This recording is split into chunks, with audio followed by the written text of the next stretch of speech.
আসসালামু আলাইকুম সুপ্রিয় ষষ্ঠ শ্রেণীর শিক্ষার্থীবৃন্দ, আশা করি তোমরা সকলে ভালো আছো।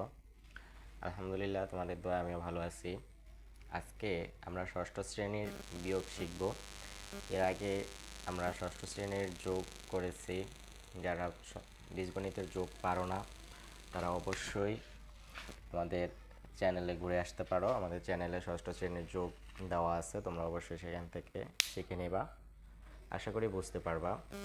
আজকে আমরা ক্লাস 6-এর বীজগণিতের বিয়োগ নিয়ে কাজ করব। আসলে বিয়োগটা কি এখন সবসময় মনে রাখবা, প্লাস সবসময় সহজ হয়, মাইনাসগুলো একটু কঠিন হয়।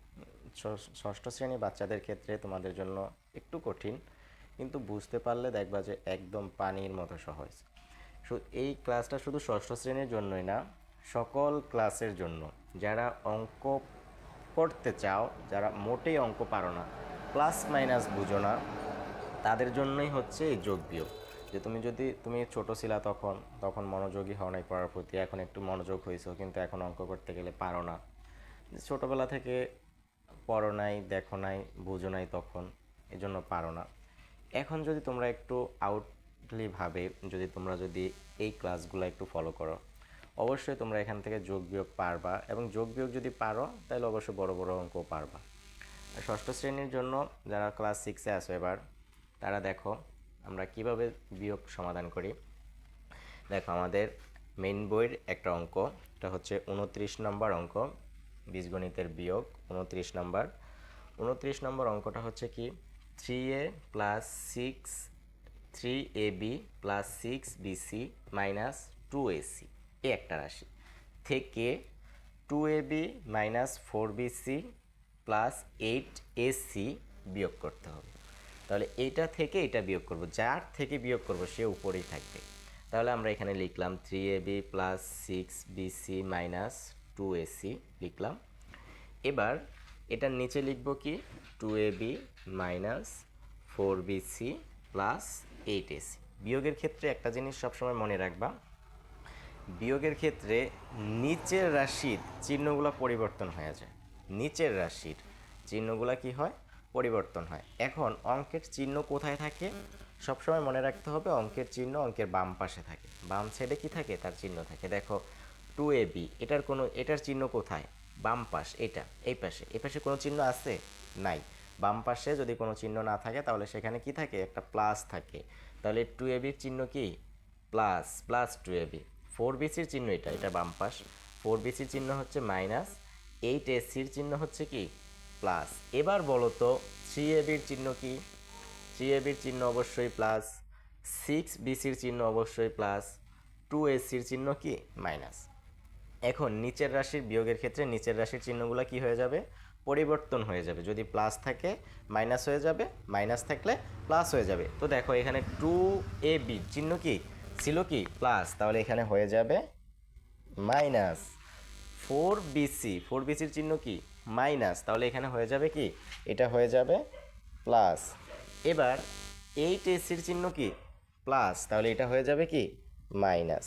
এখন আমার যে উপরে যে প্লাস ছিল, এটা মাইনাস ছিল, এটা প্লাস ছিল, এর কোনো ভ্যালু নাই। এখন মনে করতে হবে 2ab-র চিহ্ন মাইনাস, 4bc-র চিহ্ন প্লাস, 8ac-র চিহ্ন কি, মাইনাস। এবার আমরা সমাধান করব। দেখো প্লাসের 3টা এবি, মাইনাসের 2টা এবি, প্লাসে মাইনাসে কি হয়, মাইনাস। তাহলে 3টা এবি থেকে 2টা এবি বাদ গেলে কয়টা থাকে, একটা এবি। তাহলে এখানে লিখবো আমরা এবি। ক্লিয়ার? 3টা এবি, এটা হচ্ছে কিসের, প্লাসের, এটা হচ্ছে কি মাইনাস। আগে ছিল প্লাস, এখন বিয়োগের ক্ষেত্রে হয়ে গেছে মাইনাস। তাহলে 3টে প্লাস আর মাইনাসে হয় মাইনাস, 3টা এবি থেকে যদি 2টা এবি বাদ যায় তাহলে থাকে একটা এবি। এবার এটা কি প্লাস, এটাও কি প্লাস, প্লাসে প্লাসে হবে কি, অবশ্যই প্লাস। এবার 6-এর সাথে 4 যোগ করলে কত হবে, 10। তাহলে এখানে লিখব 10bc। দেখো একদম সহজ। এবার এটা কি মাইনাস, এটা কি মাইনাস, মাইনাসে মাইনাসে হবে কি প্লাস, কিন্তু চিহ্ন দিতে হবে কার, অবশ্যই বড় সংখ্যার চিহ্ন দিতে হবে। তাহলে দেখো 8 বড় না 2 বড়, অবশ্যই 8 বড়। তাহলে এখানে 8-এর চিহ্ন বসবে, 8-এর চিহ্ন কি মাইনাস, প্লাস না। কিন্তু আমরা যদি বলি যে 8-এর চিহ্ন প্লাস, নো, 8-এর চিহ্ন কখনো প্লাস হতে পারে না, কারণ বিয়োগের সময় চিহ্নের কি হয়ে যায়, পরিবর্তন হয়ে যায়। ছিল প্লাস হয়ে গেছে মাইনাস, তো এখন 8-এর চিহ্ন কি, অবশ্যই মাইনাস। তাহলে 8 মাইনাস বসাইলাম, এখন মাইনাসে মাইনাসে করতে হবে প্লাস, চিহ্ন বসাইছি কি মাইনাস, বড় সংখ্যার চিহ্ন বসাইছি, এখন করতে হবে কি প্লাস। তাহলে 8-এর সাথে যদি আমরা 2 যোগ করি তাহলে কত হবে 10, তাহলে এখানে হবে 10 AC। এই আমাদের রেজাল্ট। প্রিয় শিক্ষার্থীবৃন্দু, আশা করি তোমরা সকলে বুঝতে পারছো, এবং যে কেউ যদি না বুঝে থাকো অবশ্যই আমাদেরকে জানিয়ে দিবা। সুপ্রিয় শিক্ষার্থীবৃন্দু, আমরা রেগুলারলি বেশি করে অঙ্ক সমাধান করতে পারি না, কারণ হচ্ছে আমাদের 5টা ক্লাস রেগুলারলি নিতে হয়, এবং আমাদের অনলাইন বেজ আছে, অফলাইন বেজ আছে। এদেরকে সময় দিতে যায় আমরা তোমাদেরকে ফ্রি ক্লাসে খুবই কম কম করে অঙ্ক করাই।